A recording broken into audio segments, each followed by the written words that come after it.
بسم اللہ الرحمن الرحیم۔ آج کا یہ مختصر سا بیان بڑا اہم ہے کہ قائد اعظم محمد علی جناح رحمۃ اللہ علیہ نے جو بیانات کیے، بہترین اور خوبصورت جو انہوں نے جملے کہے پاکستان کے متعلق، پاکستان کے آئین کے متعلق، میں وہ آپ کو سناؤں گا۔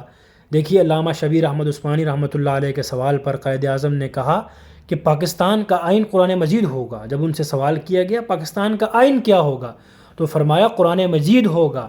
میں نے قرآن کریم پڑھا ہے، اس سے بڑھ کر کوئی آئین نہیں ہے۔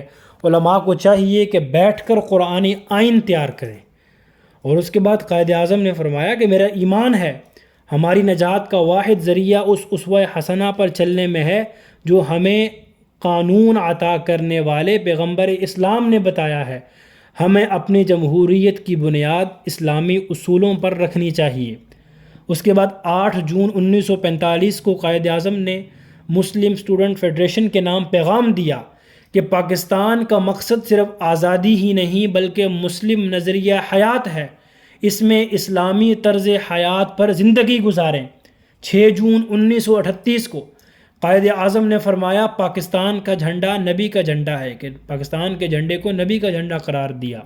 22 نومبر 1938 کو فرمایا اسلامی قانون دنیا کا بہترین قانون ہے۔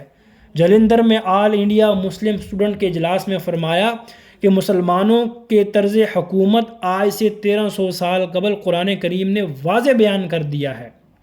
سامعین، پاکستان کا قانون بھی مکمل اسلامی ہے، لیکن ہم کمزور ہیں کہ ہم اس کو نافذ نہیں کر رہے۔ مسلمانوں کو اللہ کا جو نظام ہے وہ قائم کرنا چاہیے۔ اگر ہم نہیں کریں گے تو پھر ہمیں نقصان ہوگا۔ ہمیں اسلامی نظام نافذ کرنا ہوگا۔ قائد اعظم نے 1947 کو قانون ساز کراچی اسمبلی میں خطاب کرتے ہوئے فرمایا تم اپنے اندر 3 چیزیں پیدا کرو، دنیا کی کوئی قوم تمہارا مقابلہ نہیں کر سکتی: ایمان، اتحاد، تنظیم۔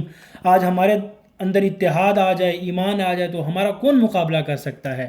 دیکھیے، ہمارے ذمہ داریاں جو ہم نے ادا کرنی ہے اس ملک کے لیے، اس میں سب سے پہلی ذمہ داری یہ ہے کہ ہم اپنے ملک اور وطن کی سلامتی کے لیے دعا کریں اور شکر کریں، اور یہاں پر عدل و انصاف کو قائم کریں۔ جو مسلمان آزاد نہیں ہیں ان کی آزادی کے لیے جدوجہد اور دعا کریں۔ کشمیر کی آزادی کے لیے آواز اٹھائیں، قومی وحدت پیدا کریں، لسانی مسلکی تمام اختلافات چھوڑ دیں، ایک جان بن کر وطن عزیز میں زندگی گزاریں، مسلکی چیزوں کو فروغ نہ دیں، فرقہ واریت سے جان چھڑائیں اور دعا کریں خدا کرے میری ارض پاک پہ اترے وہ فصل گل جسے اندیشہ زوال نہ ہو، یہاں جو پھول کھلا رہے برسوں، یہاں خزاں کو گزرنے کی مجال نہ ہو۔ آمین ثم آمین یا رب العالمین۔